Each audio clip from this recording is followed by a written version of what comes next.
The paper grocery bags slip from my fingers before I fully process what I'm seeing. The jar of marinara shatters against my new tile floor, splashing red across the pristine white surface like blood at a crime scene. For 3 heartbeats, I stand frozen in my own doorway, keys still dangling from my hand. My mother and sister are inside my cottage that I showed them photos of only 3 days ago. My cottage, whose address I deliberately hadn't shared. What are you doing here? My voice sounds distant, hollow. Liana whirls around, measuring tape extended between her hands. She's been measuring the guest bedroom, my home office, her expression momentarily startled before settling into something irritatingly entitled. Posey, you're home early. Mom straightens from where she's been rearranging my sofa and armchair, creating a configuration I hate. We thought you'd be at work until 5. That doesn't answer my question. I step over the growing puddle of sauce, my shoes sticking slightly to the floor. How did you get in here? Mom waves dismissively. Oh, I had a key made yesterday when I stopped by to congratulate you. The memory surfaces instantly, Mom asking to use the bathroom during her brief visit, her purse unexpectedly left behind when she went down the hall. At the time, I'd thought nothing of it. You took my keys and copied them? Without asking? The tremor in my voice surprises me. Don't be so dramatic, honey. Mom busies herself, fluffing a throw pillow. We're just seeing how to make this work for everyone. Make what work? The question forms but doesn't leave my mouth because suddenly I know. The realization crashes into me with the force of a physical blow. Fragments of childhood flash before me, Liana's 11th birthday with the hired clown and backyard carnival, while my own celebration that same year had been a store-bought cake in our living room. Mom's dismissive, "It's just not in the budget for you," contrasted with the lavish spending for my sister. The pattern had never stopped. When I announced I was house hunting last month, Mom hadn't congratulated me. She'd called Liana immediately to discuss opportunities. This is my home, I say, each word carved from ice. Not yours, not ours, mine. I cross to Liana and pluck the spare key from her hand, where she's been fidgeting with it. Her fingers close reflexively, then release. You can't be serious about living here alone, Liana says, her forehead creasing with practiced concern. This place has 3 bedrooms. The kids need space. Your housing situation is not my problem. The steadiness in my voice surprises me. After everything we've done for you? Mom's eyes widen, her hand pressed dramatically to her chest. Your sister's children need bedrooms. Family helps family, Posey. You know that. The familiar weight of obligation presses down, a lifetime of expectations that I'll sacrifice for Liana because that's what I've always done. But something has shifted inside me. The trembling in my hands stops as clarity washes through me. You have exactly 2 minutes to leave before I call the police. I'd point toward the door, arms steady. You wouldn't dare. Mom's voice sharpens. 1 minute, 50 seconds. They leave, Mom slamming the door hard enough to rattle the windows. I slide the deadbolt into place with a satisfying click. The phone rings 20 minutes later as I'm still cleaning marinara from the grout lines. Dad's name flashes on the screen. What the hell do you think you're doing? His voice booms the moment I answer. Your mother is in tears. You're tearing this family apart with your selfishness. I say nothing, scrubbing harder at a stubborn red stain. Liana needs help, Posey. That's what family does. You've always understood that before. Always understood, always accommodated, always sacrificed. Not anymore, I whisper, but he's still shouting, not hearing me. After I hang up, I stare at the family photo on my mantle. Mom, Dad, Liana with her perfect husband and 3 children, and me, slightly off-center, smiling the strained smile I've worn my entire life. For the first time, I see us clearly. See the pattern of sacrifice I've been conditioned to accept. I place the frame face down on the shelf.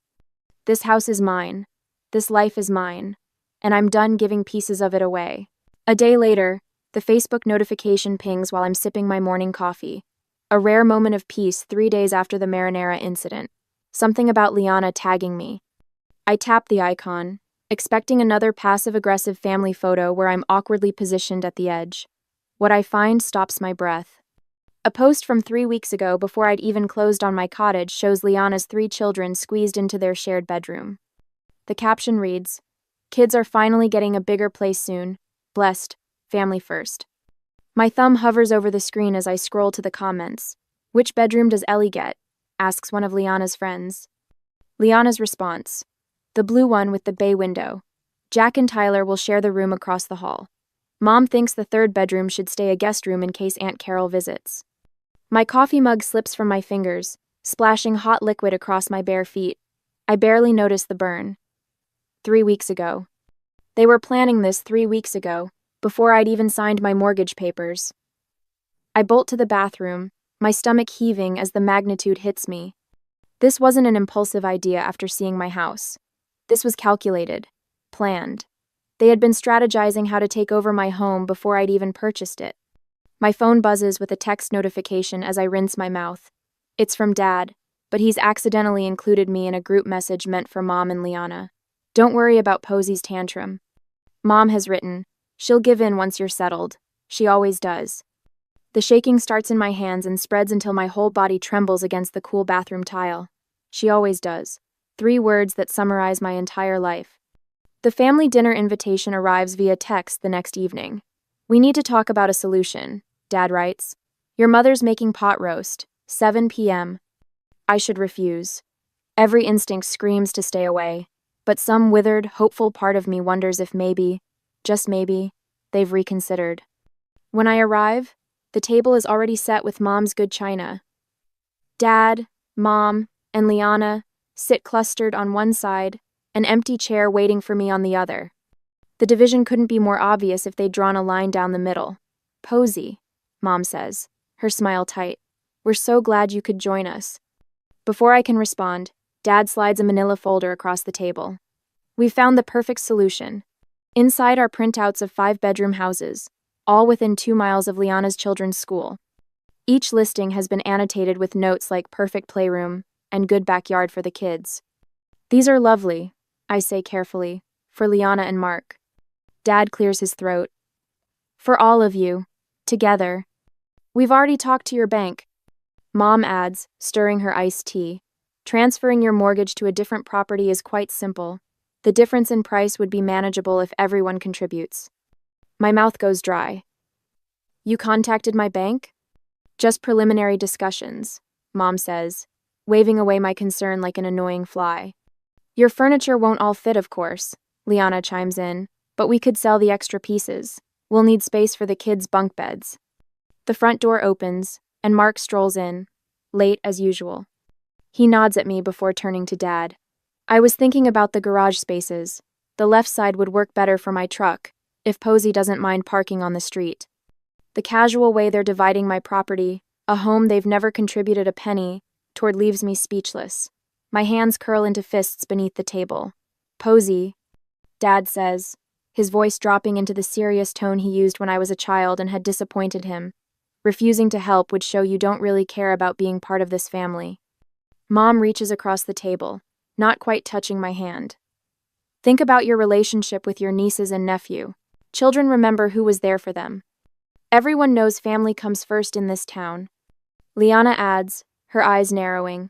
What would people think if they knew you had all that space while your sister's children are crammed into one room? The weight of their expectations presses against my chest. For years, my entire identity in this family has been Liana's supportive sister, never just Posey, with my own dreams and needs. I spoke with Robert at your office. Dad mentions casually, as if he hasn't just crossed yet another boundary. He understands your family crisis might require some flexibility in your schedule, to help Liana with the move. After all we've done, Mom adds, her voice trembling with practiced emotion, providing a home for you all those years. The memory surfaces writing rent checks every month throughout college while living in their basement, watching them pay Liana's full tuition and apartment costs without question. The silence stretches as they wait for my capitulation. The familiar script. Posey protests. Family pressures. Posey surrenders. She always does. But something has shifted inside me since finding them in my house. The pattern is suddenly visible, like one of those magic eye pictures that snaps into focus after years of just seeing random dots. I stand, carefully placing my napkin beside my untouched plate. Watch me not help, I say, my voice steadier than I feel. I walk out, ignoring their calls to return, their demands to sit back down and be reasonable. In my car, the phone begins buzzing with texts and calls. I switch it to silent. As I drive home that night, my phone lighting up with angry messages, I wonder if standing my ground is worth potentially losing my family. Should I maintain this boundary at all costs, or find some compromise that wouldn't completely sacrifice my independence? The house was mine, but was complete separation the only way to protect it? The thought of compromise flickers and dies as I remember the Facebook post. They never intended to ask. They planned to take. Some boundaries can't be partial. Sometimes the only protection is a wall. 3 days after the dinner ambush, notifications ping my phone like tiny detonations. Each one jolts me from whatever momentary peace I've managed to find. I make the mistake of looking at Liana's latest Facebook post, her children squeezed onto a pull-out sofa, faces arranged in exaggerated pouts. The caption reads, "When family abandonment means your kids don't have proper bedrooms. Family first. Unless you're selfish, apparently." My stomach twists as I scroll through the sympathetic comments. People I've known since childhood offer prayers and support. 3 different church ladies promise to speak to me about Christian family values. My finger hovers over the reply button, but what could I possibly say that wouldn't pour gasoline on this fire? My phone buzzes with a text from Mrs. Hatcher, my 3rd-grade teacher. "Your mother showed me pictures of your beautiful home. So much space for just one person. I raised 4 children in half that size." I set the phone face down on my kitchen counter and grip the edge until my knuckles whiten. The betrayal burns like acid in my throat, not just from Liana, who I've come to expect this from, but from Mom. She's plastered photos of my house online with captions about forgetting where you came from and what happens when success goes to your head. The doorbell rings, sending my heart rate skyrocketing. Through the peephole, I spot Pastor Williams on my front step, Bible tucked under his arm. This isn't a coincidence. This is a coordinated attack. "I'm sorry, I'm not available for visitors today." I call through the door. "Posey Adams, I've known you since you were in Sunday school. Your family is concerned, and as your spiritual advisor." I didn't request spiritual advice. I interrupt, surprising myself with the firmness in my voice. "Please respect my privacy." His sigh carries through the door. "I'll be praying for your heart to soften." After he leaves, I sit at my kitchen table and make a list of everything that's happened in the week since I threw my family out of my house. The scale of their retaliation is becoming clearer and more frightening. Yesterday, I discovered the first concrete evidence of how far they're willing to go. My mortgage statement hadn't arrived, so I called the bank. "We've been sending it to your updated address," the representative explained. "Your parents contacted us about forwarding your financial documents to their home for safekeeping." The violation leaves me breathless. They nearly succeeded, would have, if I hadn't been vigilant about my payments. What else have they diverted? What other pieces of my life are they quietly commandeering? Sleep has become almost impossible. I lie awake, cataloging potential vulnerabilities, jumping at every creak and rustle outside my windows. The thought of checking my mail each day fills me with dread. What new boundary will they have crossed? What fresh guilt trip will be waiting? This morning, I received an email from my homeowners association. My parents had contacted them with concerns about commercial activity at my address, a complete fabrication, but one that required me to respond with formal documentation, proving I work from home occasionally but don't run a business. The cost of this estrangement keeps mounting. But the alternative, a lifetime of exploitation, of being seen as nothing more than Liana's support system, seems unbearable now that I've glimpsed freedom. I start small, changing passwords, setting up mail, forwarding directly to my workplace, installing security cameras at every entrance. I document each unwanted contact, each social media post, each attempt to access my personal information. The methodical process steadies my shaking hands. When the security company finishes installing my new system, I feel a strange blend of sadness and relief. My home, the place that was supposed to represent my independence, now resembles a fortress. The next morning, a small miracle appears on my desk at work. A loaf of homemade bread wrapped in brown paper with a note tucked beneath the twine. "Sorry I blabbed about your new place. Not everyone thinks you're wrong. Some of us wish we'd been brave enough to set boundaries years ago. Marcy." I hadn't realized how isolated I'd been feeling until that small gesture of support brings tears to my eyes. The moment of peace is short-lived. That evening, I pull into my driveway to find Liana's SUV parked in front. Through my front window, I can see shadows moving inside my house. The familiar surge of violation is accompanied by something new, cold, crystalline anger. This time, I don't hesitate. I call the police from my car, watching as neighbors peek from behind curtains at the unfolding drama. By the time the officer arrives, my family has noticed me sitting in my driveway. They spill onto the front porch, Mom's face contorted with self-righteous indignation, Dad's reddened with anger, Liana clutching her purse to her chest like a shield. "She's throwing her own family onto the street," Liana cries dramatically as the officer approaches. "We were just visiting." "With what key?" I ask calmly, showing the officer my security camera footage on my phone. "I didn't give you permission to enter my home." Mom steps forward, eyes darting toward the gathering neighbors. "How could you call the police on your own blood? What will people think?" Something shifts inside me. The question that has controlled my entire life, what will people think, suddenly seems absurdly irrelevant. "I don't care what they think," I say, my voice steady. "I care what I think, and I think this ends today." The officer escorts them from my property with a warning about trespassing. As they drive away, I realize something profound. I've spent my entire life afraid of disappointing my family, measuring my worth by their approval. But I've never considered how consistently they've disappointed me, how little they've valued my independence, my choices, my right to a life that isn't defined by what I can give them. The next day, Dave, a friend from college who now practices family law, helps me draft a formal cease and desist letter. "They're counting on your guilt," he tells me as we review the document. "They've weaponized it your whole life." When Liana shows up at my workplace the following week, her eyes swollen from theatrical crying, my coworkers form an unexpected protective barrier. Marcy intercepts her at the front desk. Two others happen to join me for lunch when Liana tries to ambush me in the parking lot.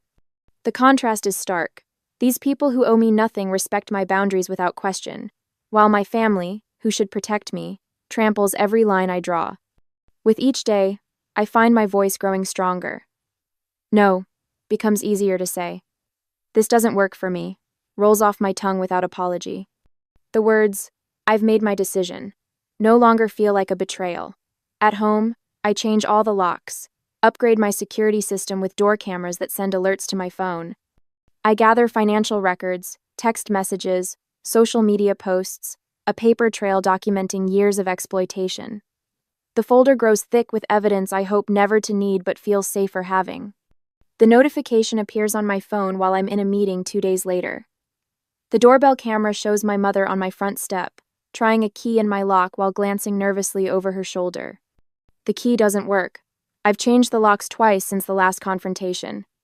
Her expression darkens as she tries again, then reaches into her purse for what appears to be another key. My heart pounds as I watch the footage. This isn't over. This is just beginning. I spend my Sunday afternoon assembling evidence like puzzle pieces on my dining room table. Every trespass, every manipulation, every lie documented with military precision.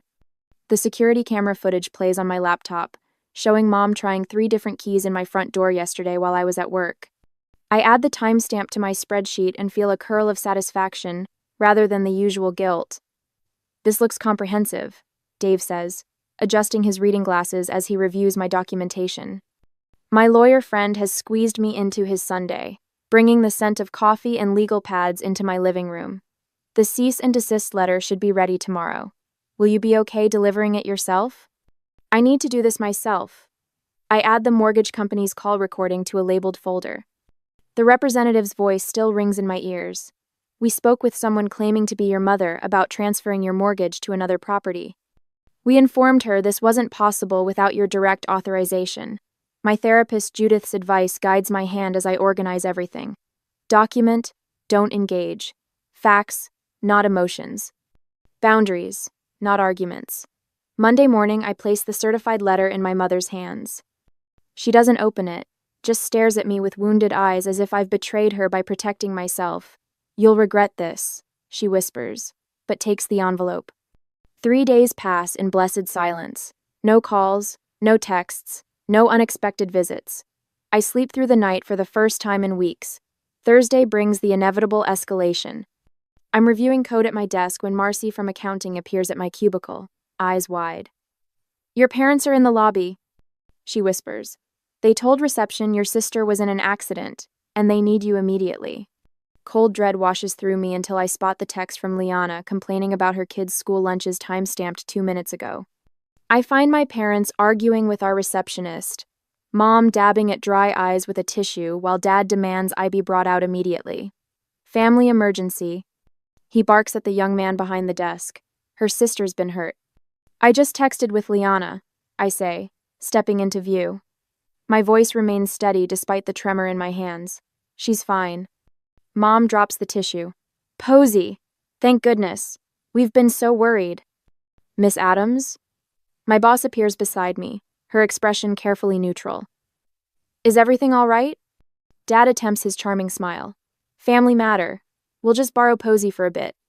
My family appears to be lying about a medical emergency to disrupt my workday, I tell my boss, loud enough for the entire reception area to hear. I apologize for the disturbance. Security escorts them out while I return to my desk, ignoring the stares. That evening, I discover Liana's latest attack, a GoFundMe page titled, Housing Crisis, Help My Children Have a Home, with my photo prominently featured. One email to the platform's legal department, citing unauthorized use of my image, and the campaign disappears by morning.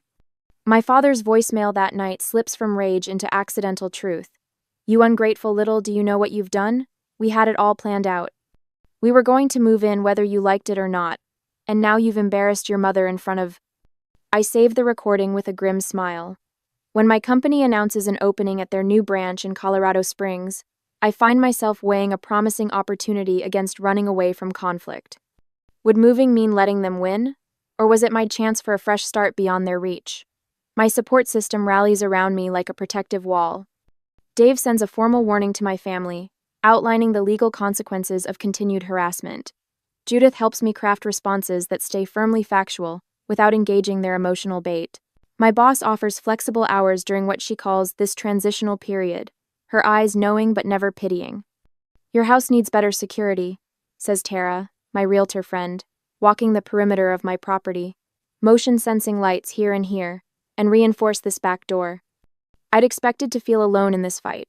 Instead, I've discovered allies I never realized I had, people who value my boundaries and recognize my family's toxicity. The tide begins to turn. Aunt Susan calls to ask hesitantly about the other side of the story. Cousin Mike messages that he doesn't think it's right what they're asking. Even Liana's perfect social media campaign backfires when friends comment, "Why can't you and Mark support your own family?" And, "Isn't Posey single? Why should she house your kids?" Their facade is cracking, revealing the selfishness beneath. The job offer letter arrives in my email Friday afternoon. Colorado Springs branch manager glows on my screen like a beacon. Something loosens in my chest, possibility perhaps. Or freedom. For the first time in weeks, I smile without reservation. A week later, at home, the cherry pie sits on my kitchen counter like a crimson trap. Mom stands beside it, fingers tapping against the granite, in a rhythm I've known since childhood, the beat of her impatience when I'm not immediately agreeing to her plans. "It's your favorite," she says, though cherry has always been Liana's preference, not mine. I've corrected her on this fact at least 20 times over the years. Her eyes keep darting to the security camera mounted near my entryway. The blinking red light seems to make her nervous, which gives me a small measure of satisfaction. "I think we got off on the wrong foot with all this," Mom says, her voice unnaturally pleasant. She's rehearsed this. I can tell by the way she keeps shifting her weight from one foot to the other, the way she did before parent-teacher conferences when I was young. "Your father and I have been thinking, and we've come up with the perfect compromise." I wasn't aware we were negotiating, I say, keeping my distance. The kitchen island between us feels like necessary protection. Mom pulls a folder from her oversized purse. "We found some lovely properties just 15 minutes from here. 5 bedrooms, plenty of space." She slides several glossy listings toward me. "You sell this cottage, we all move into one of these. There's even a mother-in-law suite for Liana's family." I flip through the listings, noting the prices that are triple what my cottage cost. "And how exactly would this work financially?" "Well, you'd get the master bedroom, of course." She smiles as if offering me a tremendous gift. "We've already toured 3 of them." The realtor was very accommodating when we explained the situation. "You toured houses in my name?"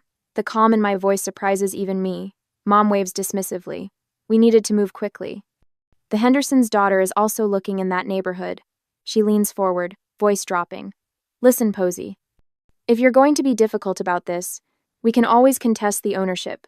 You couldn't possibly have afforded this place without family help. Family help? The words taste bitter.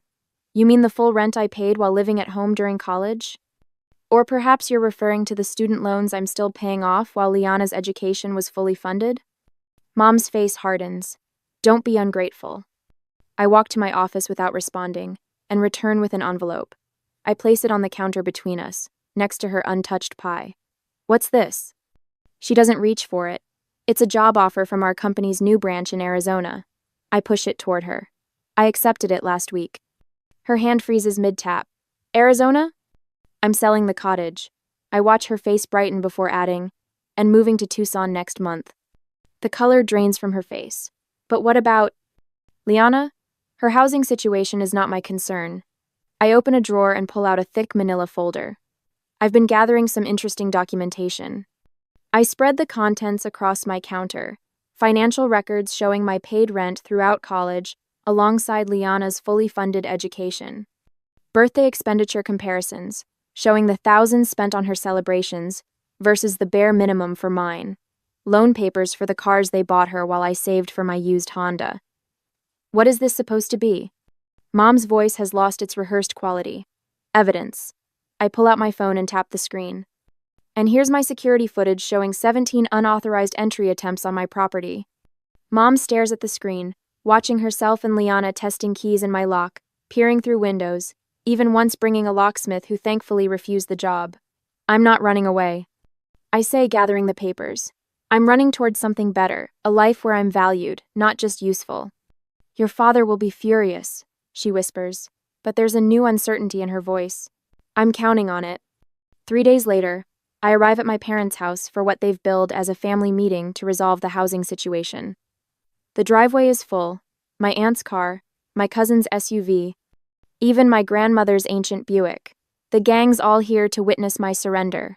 I take a deep breath before entering, folder tucked securely under my arm. The conversation in the living room halts when I step inside. Liana sits on the couch between my parents, a united front.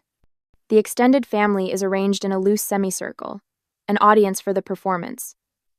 There she is, Dad says, standing with a forced smile. We were just about to explain our solution to everyone. Actually, I say, my voice carrying across the suddenly silent room, I have an announcement first. I place my folder on the coffee table and open it to reveal the listing for my cottage, complete with professional photographs and a bright red "For Sale" banner across the top. My house goes on the market Monday, I say, and I've accepted a position with my company's Arizona branch. I'm moving next month. The silence stretches for 3 heartbeats before Liana's shriek shatters it. But what about us? Where are we supposed to go? I meet her gaze steadily. The same place you've been living. The same place you'd still be if you hadn't tried to take what's mine. Dad stands, face reddening. This is how you abandon your family? After everything we've done for you? Everything you've done? I pull out copies of my documentation, passing them to my grandmother and aunt. Here's a record of what you've actually done. Different rules for different daughters, different support, different expectations. My aunt's eyes widen as she scans the papers. You made her pay rent during college while paying for Liana's apartment? It built character, Dad snaps, but his confidence wavers as more family members begin examining the evidence. You should see the security footage, I add, loud enough for everyone to hear. Them trying to break into my house while I'm at work, calling my mortgage company pretending to be me, creating a GoFundMe claiming I was in financial distress. Grandmother's hand covers her mouth. Is this true? My parents' silence is answer enough. As I drive home that evening, my phone buzzes with texts, not from my parents or Liana, but from my aunt, my cousins, my grandmother. Words of support. Questions about whether they'd been misled about other family matters over the years. The beginning of cracks in the family mythology. 2 days later, my realtor calls with news that feels like both victory and farewell. You've got an offer already, she says. $20,000 over asking, cash, with a 30-day close. I'll take it, I tell her without hesitation. One more thing, she adds. Do you want to keep the spare keys, or should I discard them? I think of all the keys that have been copied without my permission, all the boundaries crossed. Discard them, I say. I won't need them where I'm going. As I hang up, I hear whispers that my parents have already approached my cousin Thomas about his guest house. The cycle continues, but without me in it. I wonder briefly if any relationship with my family can be salvaged after I move, whether distance might actually make healing possible.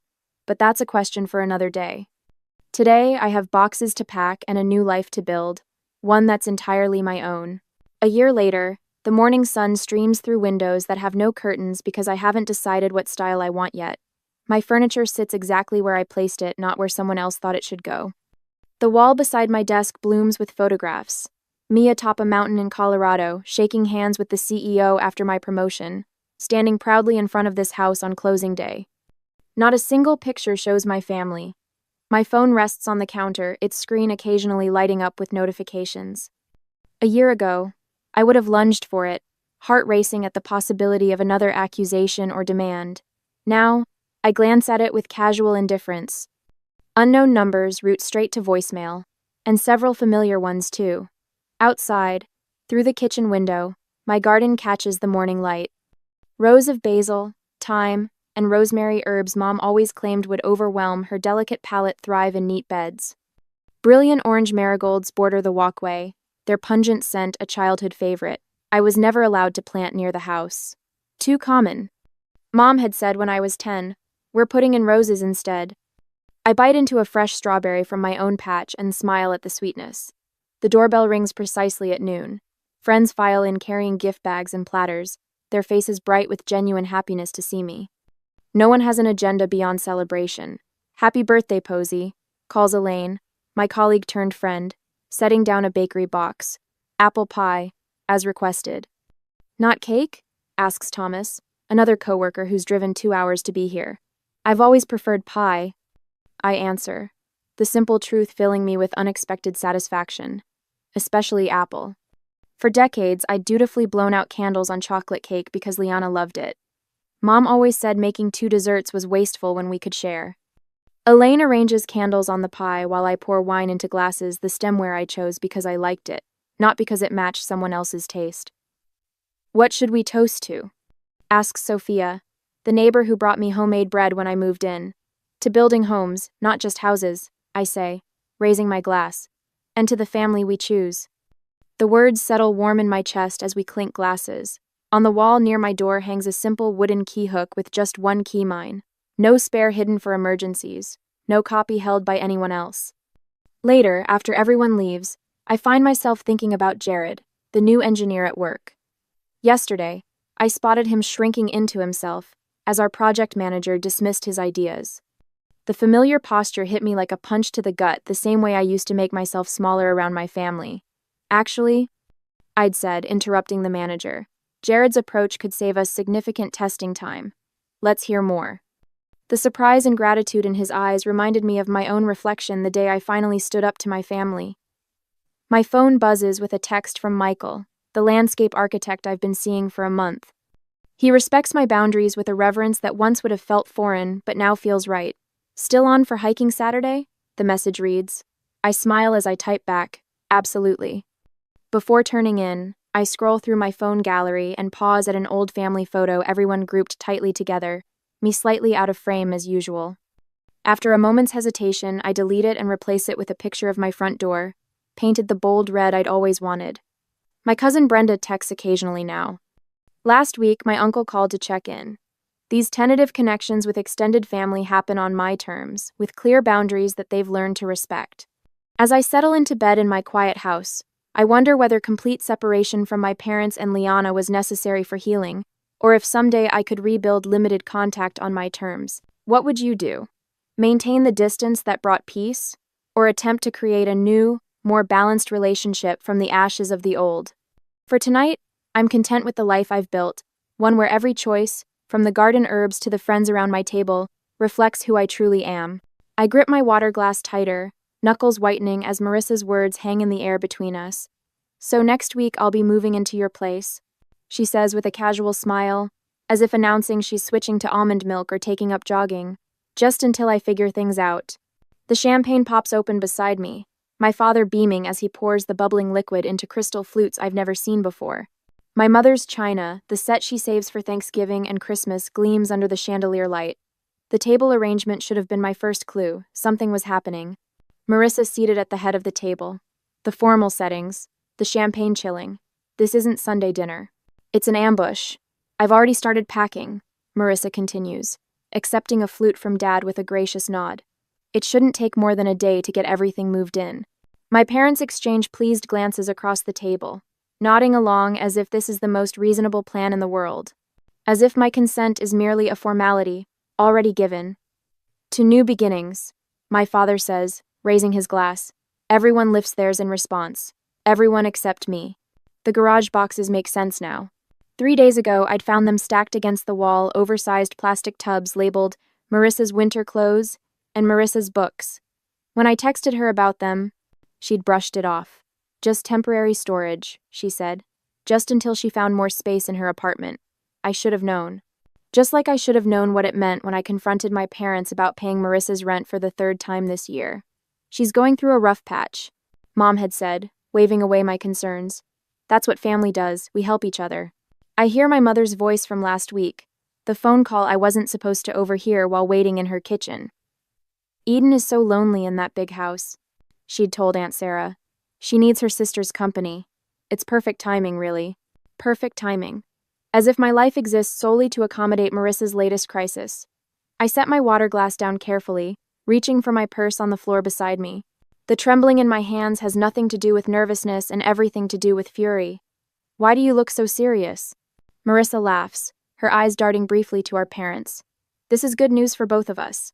You get company, and I get to save on rent for a while. My fingers closed around the manila envelope I'd brought, the one I'd almost left in the car, thinking tonight wasn't the right time. But there is no right time with my family. There is only their time, their plans, their expectations. The tremor in my hand steadies as I place the envelope on the table. Actually, I say, my voice calmer than I feel, I have news too. My parents' expressions shift instantly. My mother's smile falters, eyes narrowing slightly. My father lowers his champagne glass, forehead creasing with concern. The change is subtle but unmistakable, the united front forming against the daughter who isn't following the script. What kind of news? My mother's tone carries a warning. Don't ruin this.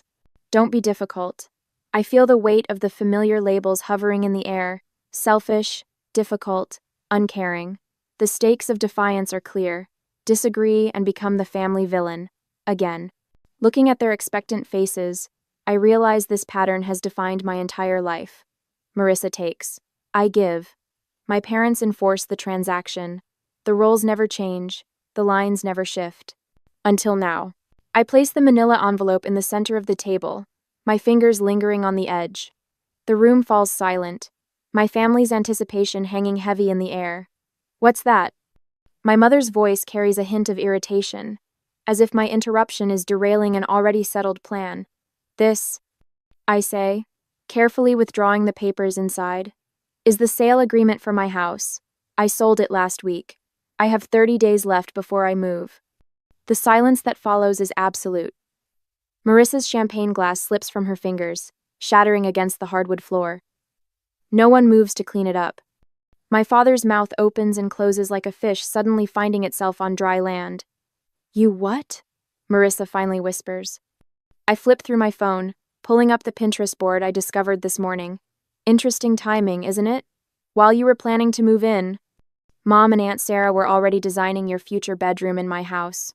I turn the screen toward them, displaying their meticulous board labeled Marissa's new room. My throat tightens as I watch recognition flash across their faces. 9 years of saving every possible penny, working overtime, sacrificing vacations and new clothes, all to afford that house, my dream home. And to them, it was just another resource to be redirected to Marissa. My father stands abruptly, towering over me. You can just cancel the sale, he says, waving his hand dismissively. These things have cooling off periods. My mother rises too, resting her hand on his arm. Eden, we already promised Marissa she could stay as long as she needed. You can't possibly expect her to find a place in 30 days. Actually, Aunt Sarah pipes up from the end of the table. We were going to move most of her things next Tuesday while you were at work, just to make it easier for everyone. The coordinated betrayal steals my breath. I glance at Dorothy, my mother's oldest friend, sitting uncomfortably beside Aunt Sarah. She stares fixedly at her plate, avoiding eye contact with everyone. You can't do this, my father says, his voice hardening. What about your property taxes coming due?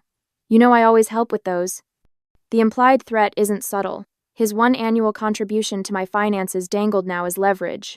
Eden, my mother says softly, her voice taking on the concerned tone she uses when discussing unstable people. I'm worried about you. This kind of impulsive decision-making isn't like you. Are you feeling all right? Have you been taking care of yourself? I recognize the strategy immediately.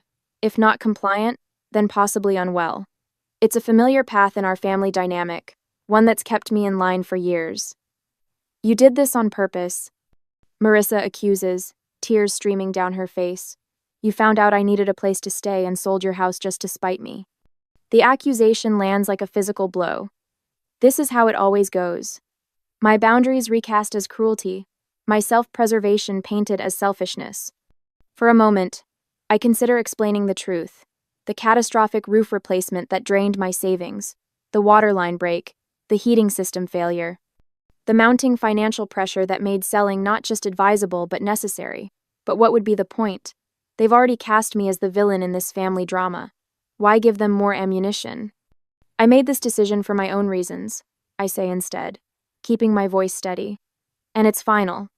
So you're just going to leave your sister homeless? My mother's voice rises. After everything we've done for you? The familiar weight of guilt settles on my shoulders. Everything they've done for me. The invisible ledger of family obligation that only ever seems to accumulate in one direction.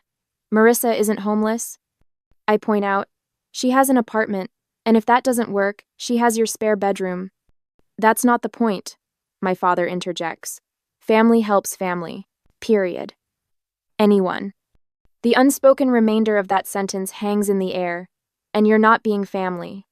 I think, I say carefully, gathering the sale papers back into the envelope, that we have different definitions of help. Under the table, I feel a gentle squeeze on my hand. Dorothy, still avoiding eye contact with everyone else, whispers so quietly I almost miss it. Good for you. It's a small validation, but in this moment, it feels monumental. One person in this room doesn't see me as selfish or cruel for protecting myself.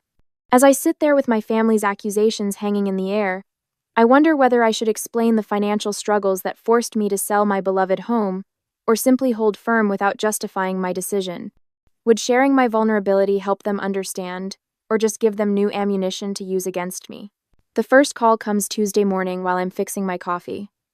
Aunt Sarah's name flashes on my phone screen, unusual for a weekday before 9. Eden, honey, I just talked to your mother. Her voice carries that particular tone, the one reserved for funerals and family scandals. Is it true you sold your house just to keep Marissa from staying with you? My coffee sloshes over the rim of my mug, scalding my fingers. What? Marissa called me in tears last night, said you sold your beautiful home out of spite, knowing she needed a place to stay. The burning on my hand fades as a different heat rises in my chest. That's not what happened. Your sister will be homeless, Eden. I never thought you could be so cruel. The calls continue all day. Uncle Robert, Cousin Jennifer, even my father's golf buddy Chuck, whose connection to this situation escapes me entirely. Each conversation follows the same script. Marissa's desperate situation, my apparent heartlessness, their profound disappointment in me. While preparing dinner, I make the mistake of checking Facebook. Marissa's latest post appears at the top of my feed. The hardest lesson in life is learning who truly has your back when times get tough. Family should be forever, not just when it's convenient. 27 sympathetic comments follow, including one from Mom.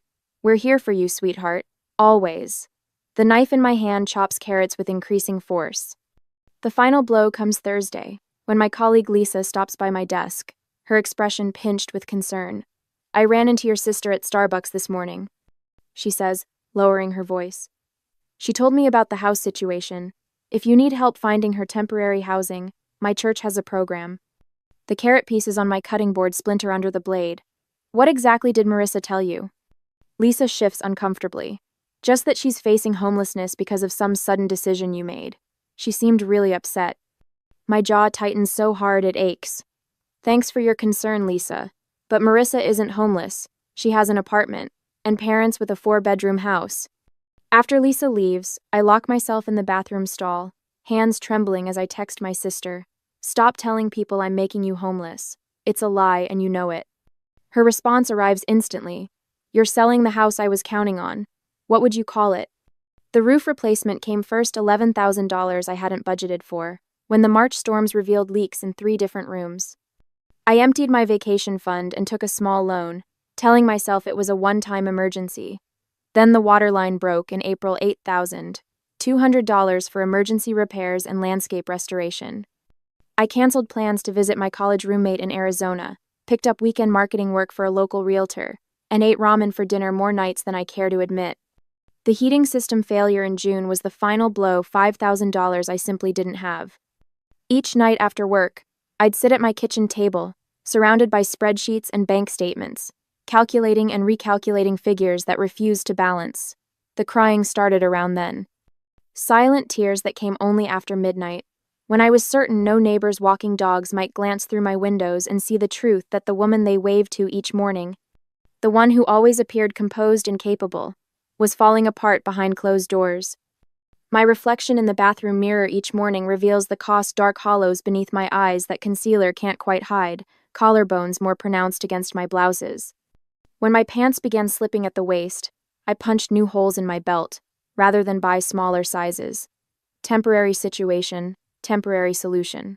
While maintaining this facade, I pack my home each evening. 9 years of memories sorted into keep, donate, and trash. Books that once lined entire walls now fill boxes stacked in corners. The wedding photos of friends, the graduation pictures of cousins, the vacation snapshots all bubble-wrapped and nestled in containers labeled with blue marker. Through it all, I document everything. Bank statements in chronological order. House repair invoices filed by date and category. Text messages screenshot and saved. A fortress of paper proof against the siege of family fiction. While packing my office bookshelf, I find it a framed photo I'd almost forgotten. Me, standing on the front porch of this house, the day I signed the mortgage papers, keys clutched in my hand, smile threatening to split my face.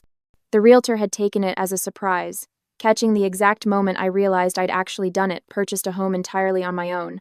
I traced the frame's edge, remembering that feeling. Pride without a hint of apology. Accomplishment without anyone else's approval attached.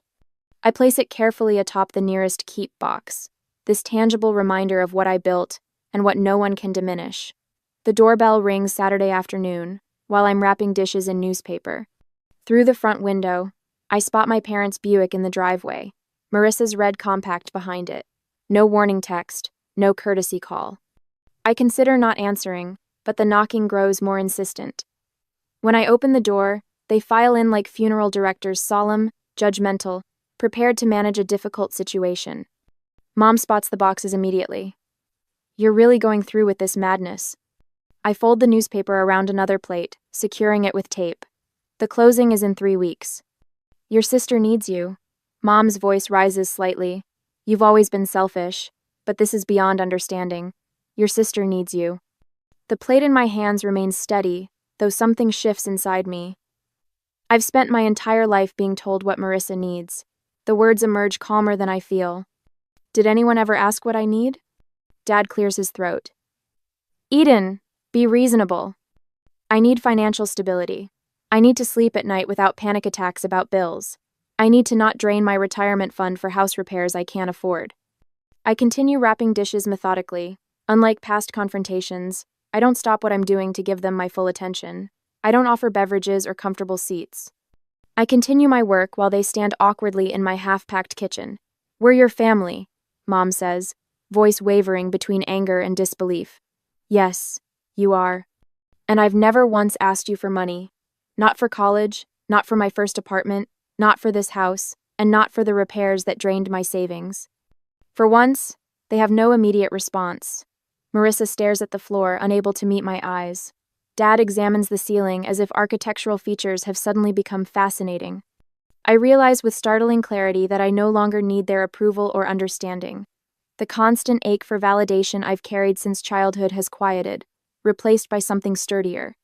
When I stand to reach for another stack of plates, I notice my posture has changed. Shoulders back, spine straight, eyes level with theirs instead of downcast as usual. The physical manifestation of an internal shift. Dorothy arrives that evening with Thai food and 2 bottles of wine. She helps me pack photo albums while sharing stories of her own sister, the one who didn't speak to her for 3 years after Dorothy refused to co-sign a loan. Family patterns are the hardest to break, she says, carefully wrapping a crystal vase my grandmother left me, but sometimes breaking them is the only way forward. Monday brings an unexpected text from my colleague Thomas. Need help moving? Got a truck and strong back. Family often sees us least clearly. Just say when. That afternoon, Barbara, my financial advisor, emails confirmation of my townhouse application approval. Based on your financials, this move reduces your housing costs by 42%. The right decision for your long-term security. Call if you need anything else. The contrast strikes me as I review these messages over dinner. These people ask what I need, rather than telling me what to give. They offer specific help instead of vague demands. That night, I spread my financial documents across the dining room table: bank statements, repair invoices, property tax assessments, retirement account withdrawals. Everything meticulously organized, the complete picture of my financial reality. Tomorrow's family meeting won't be an intervention for me, but a reckoning with facts they've chosen to ignore. My one advantage remains unspoken. The sales agreement includes a 30-day rent-back clause. For a month after closing, I can stay in the house while finalizing my townhouse purchase. Breathing room they don't know I have. At exactly 7 o'clock Tuesday evening, the doorbell rings. When I open it, I find not just my parents and Marissa on the porch, but Aunt Sarah, Uncle Robert, and my cousin Jennifer, standing behind them, a family firing squad assembled for execution. I stand at the head of my dining room table, a position that feels foreign yet right. The manila folder in my hands holds every financial statement, every bill, every painful reminder of why I had to sell my home. My fingers no longer tremble as I open it. Before anyone says another word, I need you all to see something. My voice carries a steadiness I don't entirely recognize. The family gathering looks larger than I anticipated. My parents, Marissa, Uncle William, Aunt Sarah, and my support team, Dorothy, Barbara, and Thomas. I lay out the documents methodically, arranging them in chronological order: bank statements, emergency fund withdrawals, contractor invoices. Each paper tells part of the story I've kept hidden. This is the roof replacement from last spring. I slide the $11,200 invoice toward the center where everyone can see it. The 30-year shingles only lasted 22. Insurance covered nothing. Uncle William adjusts his glasses, leaning forward with a frown that cuts deep lines across his forehead. Waterline repair, $8,200. Another paper joins the first. When the city updated the main line, it revealed my connection was deteriorating. No warning, no payment plan offered. NES. My mother shifts in her seat but remains uncharacteristically silent. Heating system replacement, $5,000. The third major bill completes my trinity of home ownership nightmares. The energy efficiency rebate covered barely a quarter of the cost. I maintain direct eye contact as I speak, something I rarely managed in family confrontations before. Barbara nods almost imperceptibly from her seat near the window, encouraging me to continue.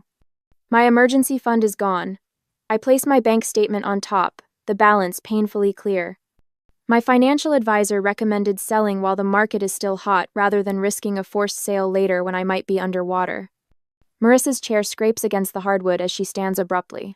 This is creative accounting, Eden. You've always been good with numbers when it suits you. Her voice carries the familiar accusatory edge. You're just trying to avoid your family responsibilities. Uncle William, whose judgment I've feared since childhood, surprises me by turning toward my sister. Marissa, what's your current employment situation? Last I heard you were between jobs. The unexpected redirection leaves Marissa fumbling. I'm exploring opportunities. The job market is complicated right now. My mother jumps in. William, this isn't about employment. Family duty exists regardless of finances. Eden has always had that beautiful house with all that extra space. Speaking of space, Aunt Sarah interjects, her reading glasses perched on her nose as she examines my heating bill. Why can't Marissa stay with you and Roger? You have that guest room you just redecorated. The conversation shifts like a current, pulling away from me and swirling around the room as family members begin questioning the arrangement I've endured my entire adult life. Dorothy clears her throat. I've known this family for 20 years. Eden bought her house without any family financial support. Meanwhile, I've watched Marissa receive help with rent, car payments, and credit card bills repeatedly. Her voice carries the weight of long observation. The pattern has been clear to everyone except those closest to it. Barbara straightens her blazer before speaking. As Eden's financial advisor, I can tell you that enabling financial dependency ultimately harms both parties. The one giving depletes their resources, while the receiver never develops crucial life skills. Thomas, sitting quietly until now, leans forward. My brother lived with my parents until he was 42. They paid his bills, made his appointments, solved his problems. When they passed, he had no idea how to function. He lost their house within a year because he never learned to manage money. He glances at my parents. Sometimes the most loving thing is to stop rescuing someone. The room falls unusually quiet as these outside perspectives penetrate the family mythology we've operated under for decades. Uncle William breaks the silence. Eden, why didn't you share these financial struggles sooner? I hesitate, the question catching me off guard. Should I maintain the privacy and independence that had served as my armor for years? Or would opening up to select family members create the support system I never thought possible? Before I can answer, my father shifts in his chair, eyes fixed on the hardwood floor. It's the first time I can remember him sitting through a family discussion without dominating it. My mother's rigid posture gradually softens, her hands now resting open on the table instead of clenched in her lap. Marissa stands suddenly, grabbing her purse. This is ridiculous. You're all acting like I'm some kind of parasite. Eden has always been the golden child with her perfect house and perfect job, while everyone ignores how hard things have been for me. When no one jumps to her defense, she storms toward the door. The slam echoes through the house as she leaves. Uncle William waits for the reverberations to fade before speaking again. I think it's time we had a family financial planning session, for everyone. He looks pointedly toward my parents, including Marissa. My mother's eyes glisten with unshed tears, but for once, they're not being weaponized against me. My father reaches for her hand across the table, his face unreadable, but his silence speaking volumes. For the first time in a family confrontation, I'm not the one left feeling like I've done something wrong. I arrange the last of my kitchen glasses into a box, wrapping each one in newspaper with methodical precision. My final week into my 30-day countdown, and the house already feels hollow, memories peeling away with each item packed. The doorbell rings. I check my watch right on time. My parents are nothing if not punctual when they have an agenda. I open the door to find not just my parents but Marissa too, standing on my porch like a united front. My mother clutches her purse with white knuckles. My father's smile appears rehearsed. Eden, honey, my mother says, stepping inside without waiting for an invitation. We've been talking, and we think we've found the perfect solution. A compromise, my father adds, his voice carrying that false cheerfulness he reserves for difficult conversations. Marissa follows them in, her eyes darting around my half-packed living room before settling on me with a practiced look of gratitude. I really appreciate you hearing us out. They arrange themselves on my couch, the only piece of furniture not yet wrapped in moving blankets, while I remain standing. The power dynamic isn't lost on me. We know selling the house is your decision. My mother begins, punctuating her words with a nervous laugh. But instead of Marissa moving in with you, what if you helped her get her own place? My father nods enthusiastically, while carefully avoiding any mention of actual numbers. Just a loan to get her started. With your success, it would hardly affect you. Unlike me, Marissa interjects, her voice soft and rehearsed. Some people just have bad luck, you know? The implication hangs heavy in the air between us. You're successful. She's struggling. You owe her this. My mother leans forward, her voice dropping to a conspiratorial whisper. Eden, the family has always stuck together. If you can't help your sister just this once. She trails off, the threat clear. Cut Marissa off, and I cut myself off from the family. I walk to the dining room table where I've laid out several documents. They watch me, confusion replacing their certainty. I'm meeting with my lender tomorrow, I say, picking up a pre-approval letter. For a townhouse downtown, the monthly payment will be nearly 40% less than my current mortgage. I hand the letter to my father, whose eyes widen at the numbers. Selling this house isn't just about Marissa. It's about rebuilding my emergency savings after 3 major home repairs drained them. It's about reducing my financial stress. I take a deep breath. It's about finally prioritizing my financial health. My mother starts to speak, but I hold up my hand. I can't support Marissa financially, I continue, but I can help her support herself. I pull a business card from my pocket and hold it out to Marissa. She stares at it without taking it. Our marketing department has an entry-level position opening next week. The starting salary would cover rent on a 1-bedroom apartment. I spoke to HR yesterday, and they'd be willing to interview you. Marissa's mouth opens, then closes. For once, she seems genuinely speechless. This isn't charity, I add. It's an opportunity. Whether you take it is your choice. My father stands abruptly, moving toward the window where bare hooks show where family photos once hung. Eden, be reasonable. Marissa needs... No, I interrupt, walking to the coffee table where I've placed a manila folder. This is what being reasonable looks like. IMC of no. I open the folder and pull out a spreadsheet, placing it on the table between us. The itemized list contains every financial gift my parents have given Marissa over the past 5 years. Car payments, rent supplements, credit card bailouts. The total at the bottom, circled in bright red, makes my mother gasp. I compiled this from the conversations you've had in front of me. I suspect the actual total is higher. My father picks up the paper, his forehead creasing as he studies the numbers. This isn't love, I say quietly. It's dependence, and it's hurting both of you. My father opens his mouth to object, then falls silent, his eyes fixed on the spreadsheet. We just wanted to help her, my mother whispers, tears welling in her eyes.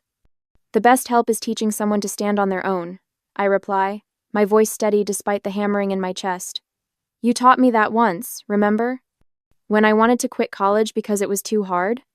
The memory hangs between us, my father refusing to let me move back home, when calculus overwhelmed me, insisting I find a tutor instead. We're doing you no favors by making life too easy, he'd said then. Strange how principles change when applied to different daughters. The silence stretches, broken only by the sound of packing tape from the box I'd abandoned when they arrived. Finally, my father puts his arm around my mother's shoulders. We should go, he says quietly. They walk to the door, my mother not quite meeting my eyes. Marissa hesitates, looking back at the business card still in my hand. I don't need your charity job, she says, but there's less conviction in her voice than usual. I place the card on the entryway table. It's not charity, it's opportunity. She turns away, but as she follows my parents out, I catch her slip the card into her purse when she thinks I'm not looking. The door closes behind them. I stand in my half-empty living room, listening to their car start and pull away. The silence feels different now, not hollow, but open, expansive. I sink onto the couch, running my hand over the familiar fabric. Tomorrow it goes into storage until I move into the townhouse. 9 years of memories in this house, and now an uncertain future lies ahead. I feel both liberated and isolated, triumphant and alone. The family dinner next month looms in my mind. Will they even still want me there? Has this confrontation permanently altered our relationships? The answering machine light blinks with 3 new messages. Probably more relatives calling to weigh in. I ignore it, focusing instead on the business card Marissa took. One small step. Perhaps the first of many. I stand in the center of my downtown loft, savoring the space around me. Sunlight streams through the industrial windows, warming the hardwood floors beneath my bare feet. 3 months ago, this place felt foreign, a compromise rather than a choice.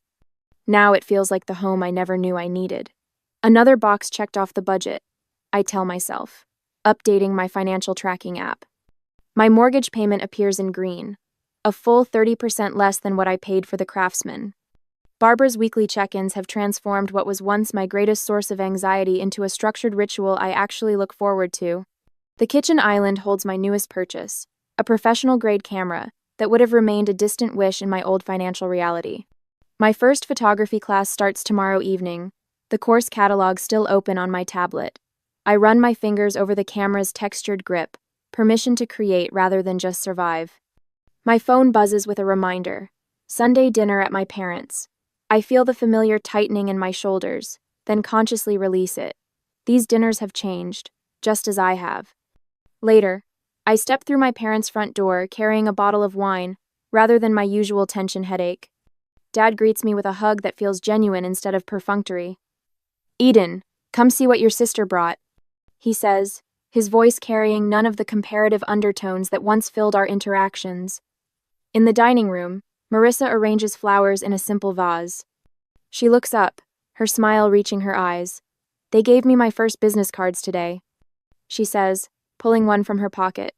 "Assistant marketing coordinator. Sounds fancy for someone who mostly makes coffee runs, but I'm learning so much." She hands me the card proudly, without the defensive edge that once colored her accomplishments. My mother appears in the doorway, carrying a casserole that isn't placed strategically closer to Marissa's place setting. "Tell us more about the social media campaign you mentioned last week," Mom says, looking directly at Marissa. Then she turns to me. "And Eden, how was your photography class?" I blink, still adjusting to the novelty of balanced attention. As we eat, I notice my father asking thoughtful questions of both daughters, not just fawning over Marissa's every word. 1 week later, laughter fills my loft as Dorothy raises her glass. To homes that shelter us and boundaries that protect us, she toasts. Around my coffee table sit Thomas, Barbara, Uncle William, and me, my chosen family, alongside the blood relative who surprised me most. Dorothy presents me with a frame containing 2 photos, me signing my original mortgage papers 9 years ago, and me holding the keys to this townhouse. 2 brave beginnings, she says softly. 2 very different women, I add, recognizing how much I've changed. The following weekend finds Marissa and me at my kitchen table, surrounded by spreadsheets and calculator apps. "So if I put away 15% of each paycheck, I could have first and last month's rent by January," she says, chewing her lip as she runs the numbers again. Our parents sit on my sofa, watching this scene with a mix of pride and regret. "We should have done this years ago," Mom admits quietly.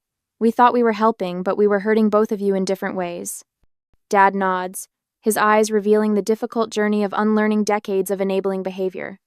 As I watch Marissa calculate her budget with determination I'd never seen before, I wonder about the fine line between helping and enabling those we love. Is it ever possible to find the perfect balance between supporting family and maintaining healthy boundaries? Or must we sometimes allow others to struggle so they can truly grow? The crystal champagne flute trembles in my hand as I stand alone at the San Jose Country Club bar, watching my cousin Claire's engagement party unfold like a glossy magazine spread. Perfect lighting. Perfect flowers. Perfect family smiles that never quite reach their eyes when they land on me. I check my phone again. No messages from Logan. The sleek designer watch he gave me for Christmas shows 7:45 p.m. in Zurich. He should be done with his consulting meeting by now. "Julia, darling." My mother's voice carries that particular lilt she reserves for public performances. She's steering an older couple toward me, her pearl necklace catching the light.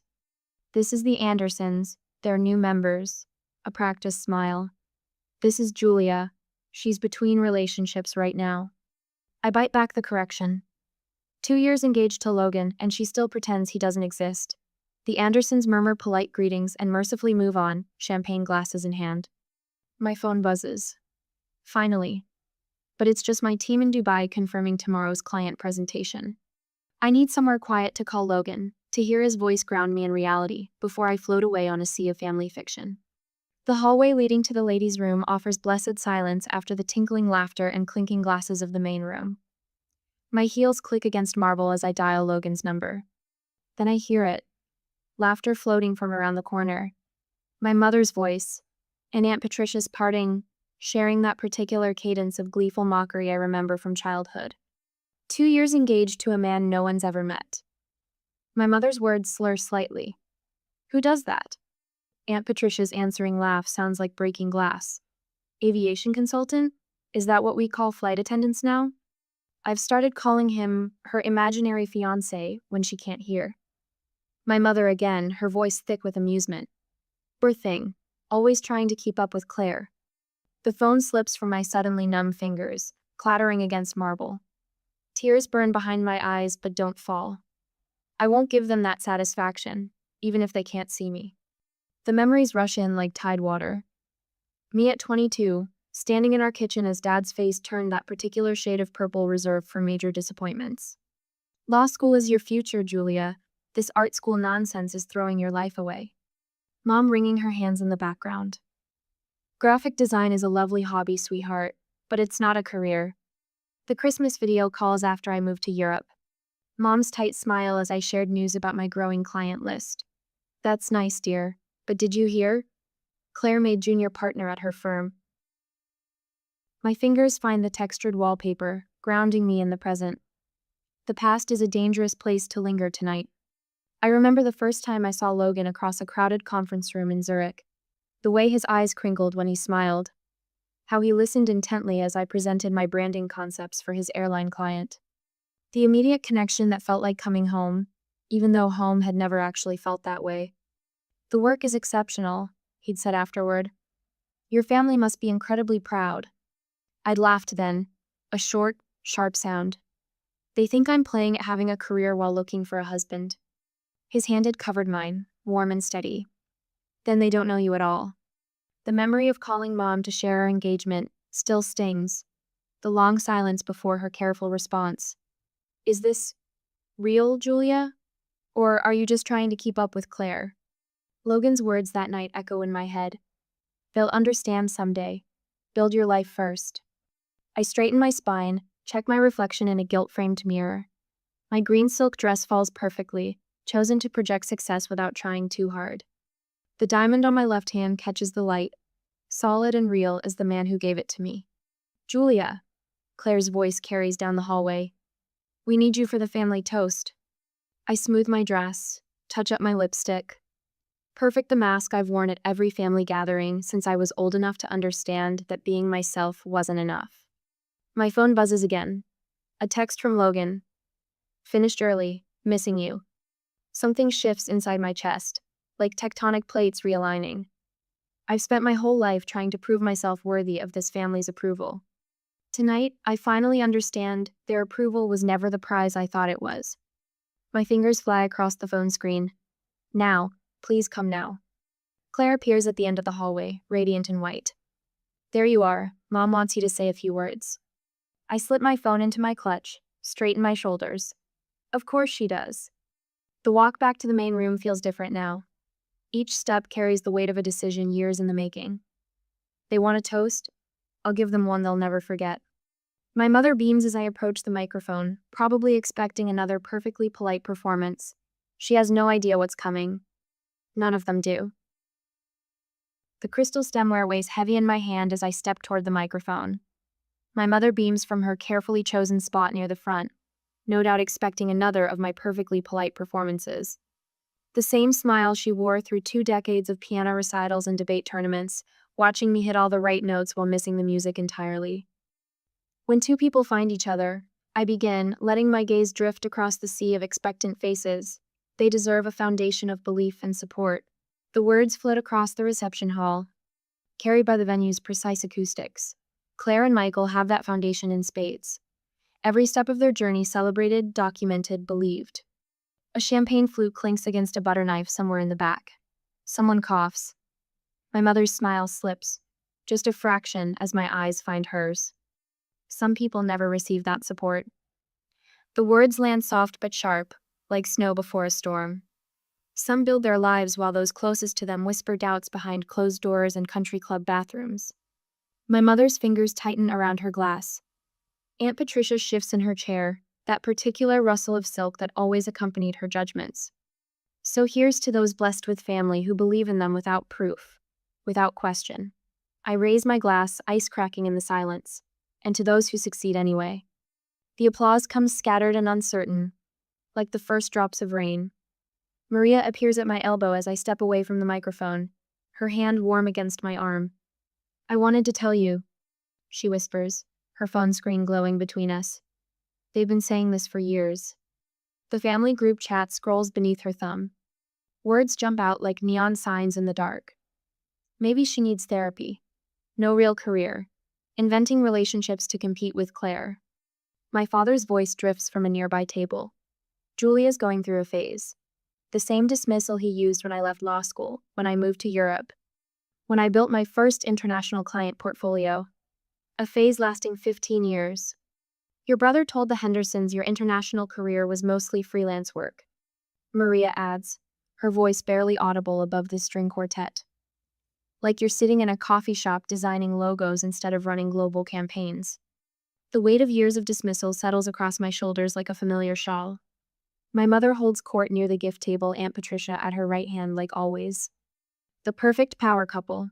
One to plant the seeds of doubt, one to water them with whispers until they bloom into full-grown lies. Did you see the wedding magazines? Maria's words carry an edge of anger I've never heard from her before. Your mother showed them to Claire last month. At least one daughter will have a proper wedding. Like you're some cautionary tale instead of a success story. A server passes with fresh champagne. Maria snags 2 glasses, pressing one into my hand. You know who's been surprisingly decent about all this? Claire. She shut down Mom the other day when she started in on your imaginary life in Dubai. My phone buzzes against my hip. Logan's message lights up the screen. 3 minutes out. Ready? The room shifts around me, familiar faces arranging themselves into new patterns. Rebecca slips through the doorway, fashionably late as always. One look at my face and eyebrows draw together. She knows me well enough to read the storm brewing behind my careful smile. She'll leave early like always, my mother's voice carries from behind a massive flower arrangement. Can't sustain these stories forever. The master of ceremonies taps his microphone. Ladies and gentlemen, we'll be concluding our toast before dinner service begins. My Dubai team's presentation deck flashes through my mind, the one my family dismissed as playing at business last Christmas. The one that just landed us a contract worth more than my father's annual partner draw. The marble floor clicks beneath my heels as I cross to where my mother stands, still holding court over her circle of friends. For once, I don't curve my spine to make myself smaller in her presence. I've never lied to you about my life, I say, my voice steady as a heartbeat. Not once, remember that. Something flickers behind her eyes, discomfort, maybe even fear, before the practiced smile slides back into place. Of course, darling, we've always supported your creative endeavors. The first throb of helicopter blades cuts through the evening air. My mother's head snaps up, recognition dawning in her eyes as they meet mine. She knows that sound, has bragged often enough about my father's clients arriving for dinner parties in their private choppers. But this time, the sound carries a different message. Sometimes the truth doesn't whisper. Sometimes it roars. Have you ever been subjected to years of doubt by those who should believe in you most? What evidence would it take to change their minds? For Julia's family, it was about to land on their perfectly manicured lawn. The whir of helicopter blades slices through evening conversation. Champagne flutes pause midway to lips. In the garden, strings of fairy lights tremble. Someone must be lost. My mother's voice carries that familiar note of forced calm. She shoots a pointed look at the club manager hovering near the terrace doors. I'll check with traffic control. My father pulls out his phone, already shifting into problem-solving mode. The larger venue down the road sometimes gets helicopter arrivals. Aunt Patricia's laugh rings hollow across the room. Claire, darling, did you arrange a surprise for your engagement party? Claire shakes her head, confusion plain on her face. I take a slow sip of champagne, letting the bubbles dance on my tongue. The moment I've orchestrated unfolds exactly as planned, yet my hands tremble slightly as I set down my glass. The club doesn't allow unauthorized landings, my mother announces to anyone within earshot. She smooths her silk dress, a gesture I recognize from childhood, her tell when things spin beyond her control. The sound grows louder, conversations stutter and stop. Silver-haired men in blazers drift toward the floor-to-ceiling windows. Women in designer dresses exchange glances, their jewelry catching the light as they crane their necks. I move toward the terrace doors.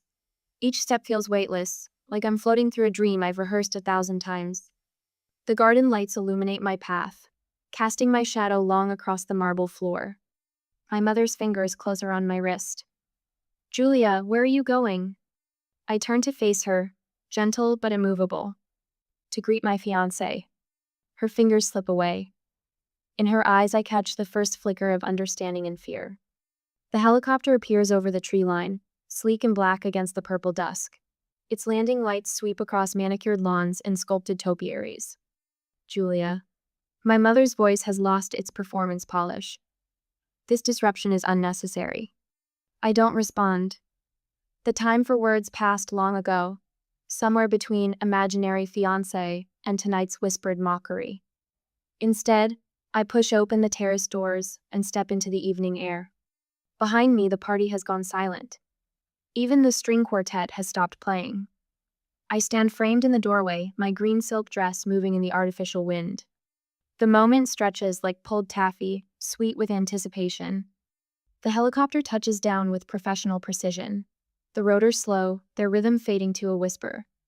When the door opens, Logan emerges like an actor hitting his mark. My breath catches. He looks exactly as I'd imagined in his charcoal suit, hair slightly windswept, every inch the successful aviation consultant. His long strides eat up the distance between us, confident and unhurried. "Sorry I'm late, darling." His voice carries across the hushed garden. He bends to kiss my forehead, his hands settling at my waist with familiar warmth. "Did I miss your toast?" A collective gasp ripples through the crowd. I hear crystal shatter someone's grip on their champagne flute, failing spectacularly. Logan turns toward the party, his smile genuine as he spots Claire and her fiancé. "Claire, Thomas, congratulations." He reaches into his jacket and produces an envelope. "A small engagement gift. First-class upgrades for your honeymoon. The Maldives, right?" Claire's face lights up with real pleasure. Unlike my mother, my cousin never participated in the whispered doubts. "Logan, you shouldn't have. Thank you." My friend Rebecca catches my eye from across the room, her knowing smile a balm for my racing heart. She raises her glass in a silent toast. Logan guides me back inside, his hand steady at the small of my back. We move through the crowd like water through a stream, people parting before us. My father steps forward, his face a complex map of embarrassment and calculation. "Mr. Bennett." Logan extends his hand. "It's wonderful to finally meet you." Julia speaks of her childhood with such fondness. My father's handshake is automatic, years of corporate training taking over. "Aviation consulting, you said? Which markets?" "Primarily Europe and Asia." Logan's voice carries the precise mix of authority and ease that commands boardrooms. "We're expanding our presence in the Middle East." Actually, that's what delayed me to need a conference call with our Dubai team ran long. My mother hovers at the edges of the conversation, her fingers twisting her pearl necklace. Aunt Patricia has retreated to a far corner, suddenly fascinated by her phone. Other relatives drift closer, their earlier dismissal transformed into hungry curiosity. "Julia." My mother's voice cracks slightly. We should have." "Should have believed me?" The words slip out, soft as silk, sharp as steel. "Yes, you should have." Logan's hand squeezes mine, grounding me in the present. Around us, phones appear in manicured hands. I know what they're searching for: Logan's consulting firm, my international clients, the life they dismissed as fantasy. The Al-Mahara Group was particularly impressed with Julia's branding work, Logan mentions casually to my father. "The contract value alone." My mother's sharp intake of breath cuts through his words. On her phone screen, I glimpse the headline: "Bennett Global Branding secures historic Middle East deal." "You never mentioned," she begins.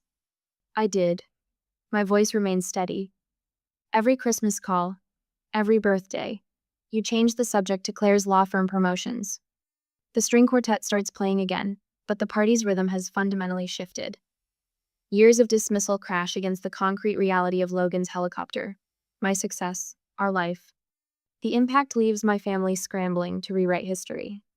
Julia has a keynote speech at the International Brand Summit next month. Logan continues smoothly. "Perhaps you'd like to attend. We could arrange tits." My father's phone appears in his hand so quickly it seems to materialize.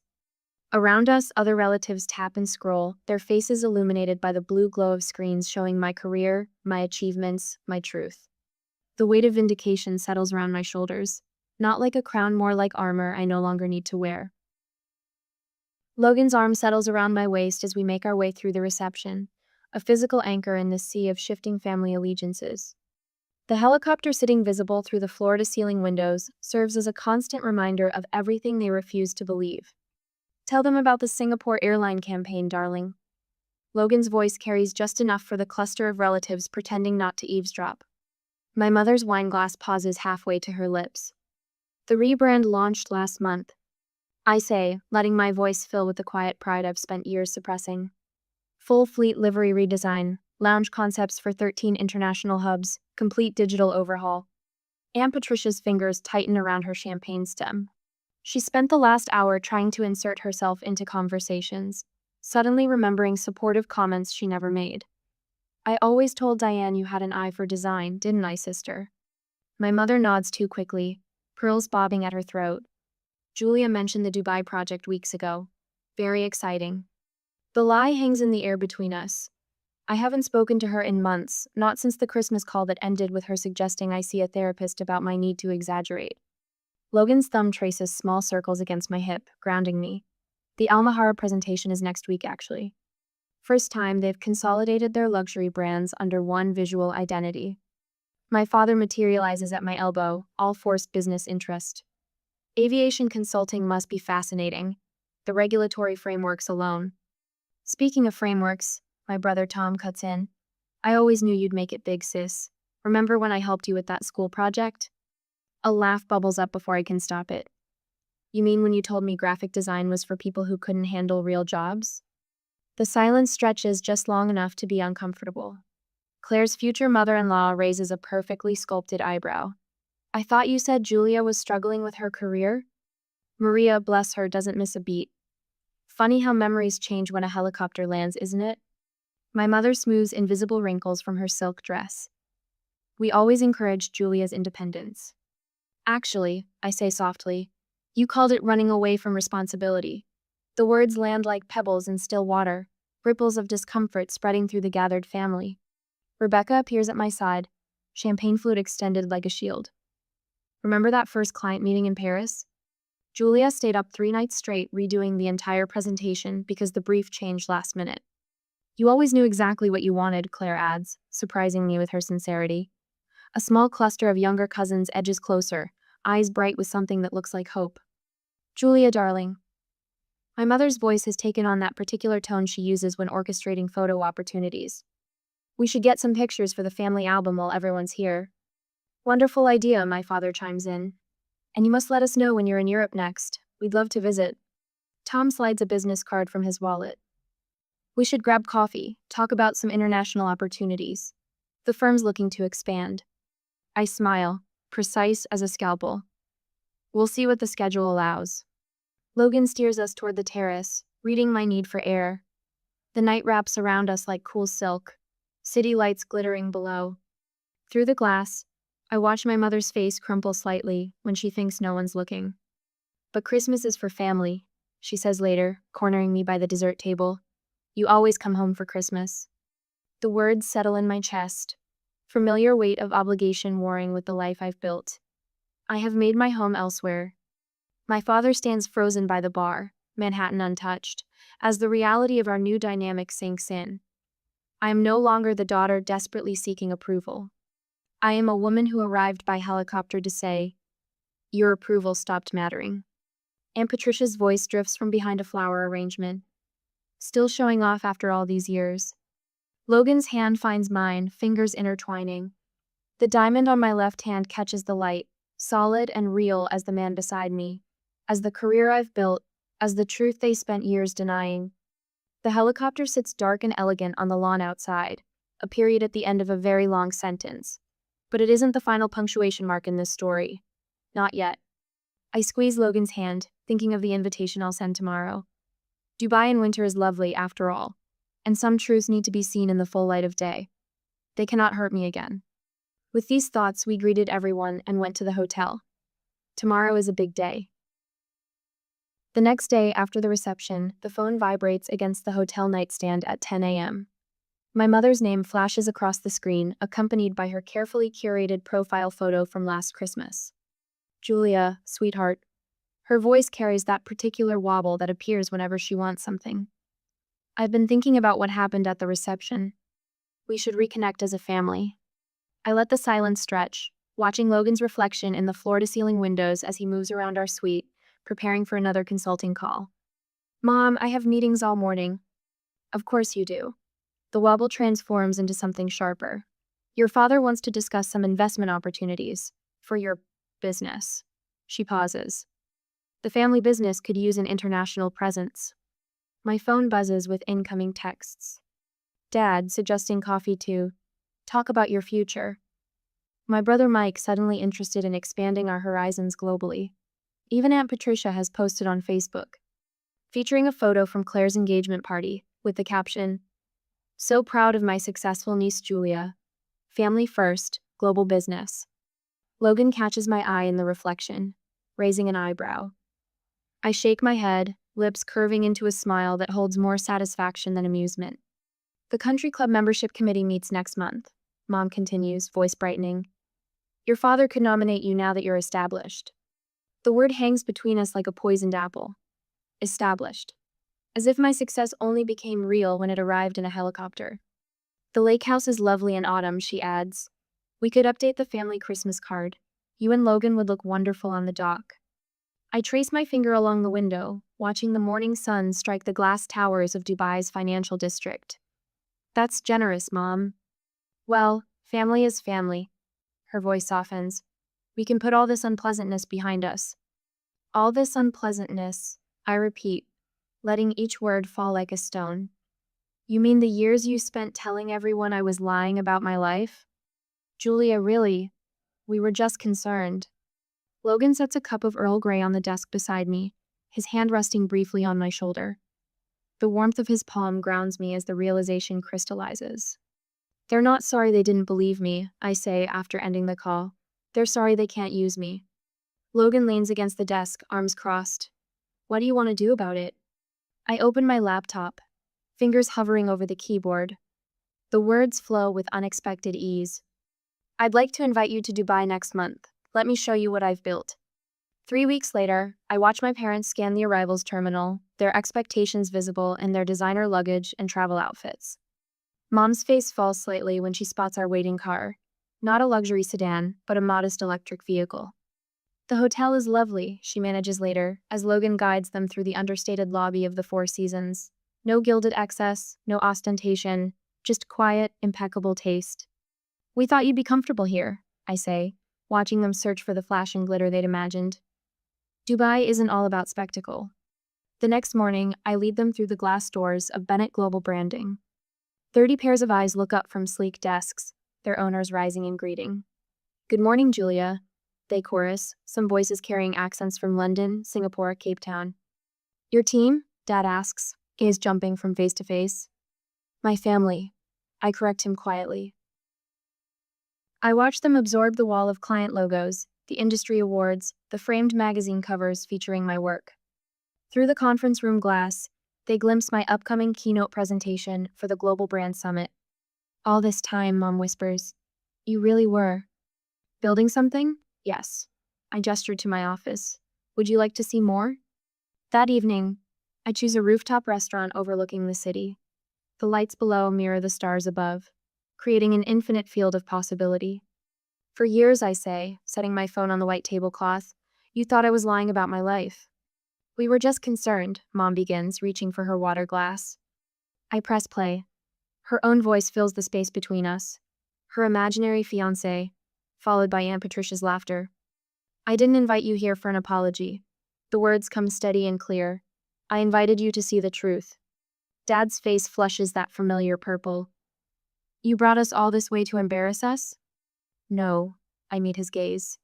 I brought you here so you would finally see me. Mom's tears fall, smearing her careful makeup. We were wrong about everything. Yes, you were. I take a sip of water, letting the moment settle, and that will take time to address. The city glitters below us, a constellation of lights marking paths not taken, choices that led me here. My parents sit across the table, finally seeing the daughter they never believed existed. Their approval, so desperately craved for so long, feels strangely hollow now. Logan's words from this morning echo in my mind. The greatest revenge isn't proving them wrong. It's living so fully that their approval becomes irrelevant. I study their faces in the candlelight. Mom's trembling lips, Dad's rigid posture. The power to shape our relationship has shifted. Any reconciliation will happen on my terms, in my time. The knowledge settles like a warm stone in my chest. Tell me about your new project, Dad says finally, his voice rough with something that might be regret. I lean back, considering. The night stretches before us, full of possibilities and limitations. Like the city below, some paths will remain forever unexplored, others wait to be discovered.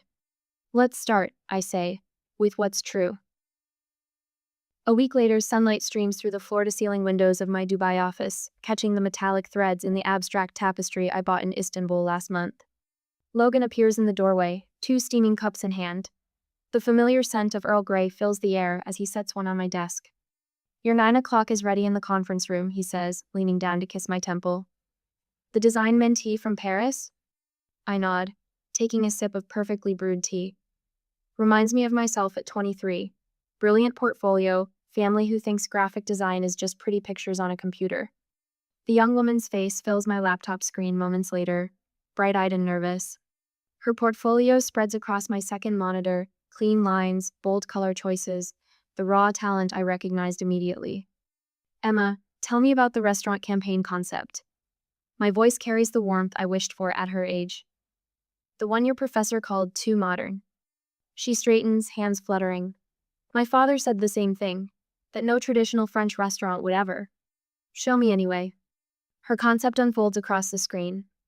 Contemporary yet elegant, perfectly balanced between innovation and timeless appeal. My mind flashes to a portfolio review 12 years ago. My mother's pinched expression at my waste of a legal education. They're wrong, I tell Emma, watching hope bloom across her face. You understand something they don't. Tradition evolves. Book another session next week. We'll develop this further. After the call ends, I stand at the window, watching sunlight glint off the Burj Khalifa. My team fills the open office beyond my door, their quiet energy humming through the space. Voices rise and fall in English, Arabic, French, Mandarin, a symphony of creativity I built from scratch. My phone buzzes. An email from my mother. The subject line stops my breath. Family reunion, your terms.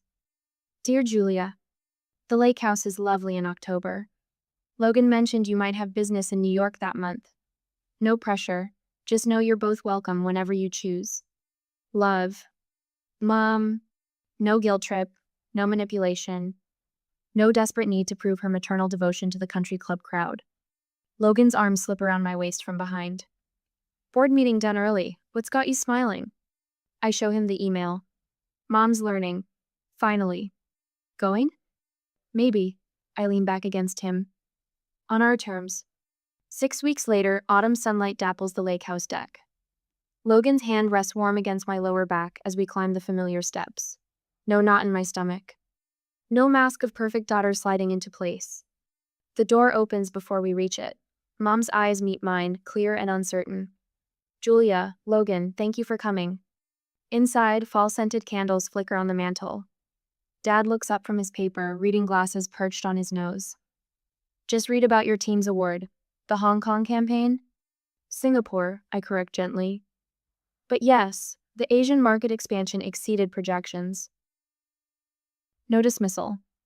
No comparison to my cousin's law firm partnership. Just my father's small nod, the beginning of understanding in his eyes. Monthly video calls followed. Awkward at first, like learning a new language. Dad asking about projects, actually listening to the answers. Mom sending articles about female entrepreneurs in the Gulf states, her handwritten notes in the margins showing she'd really read them.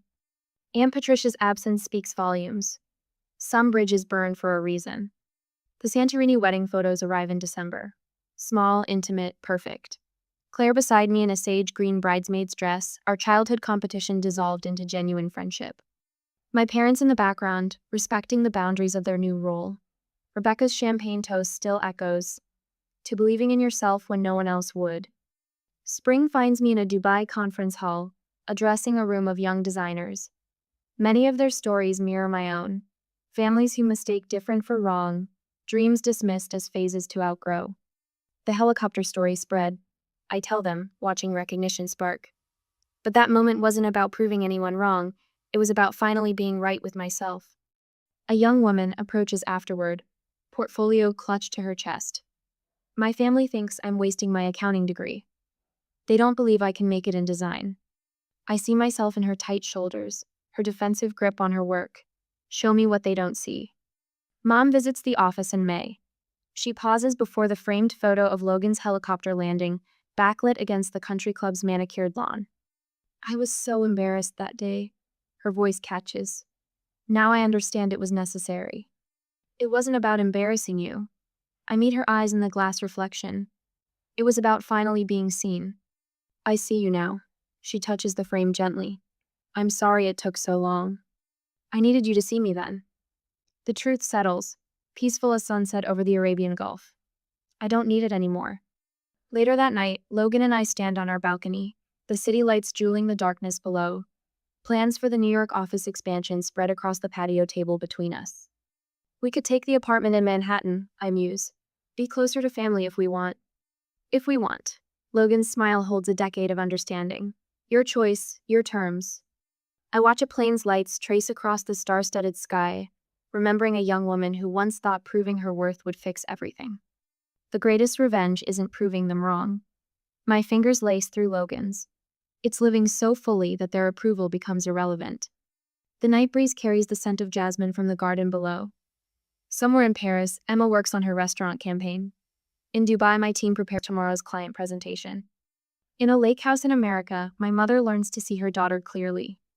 All of us evolving, one truth at a time,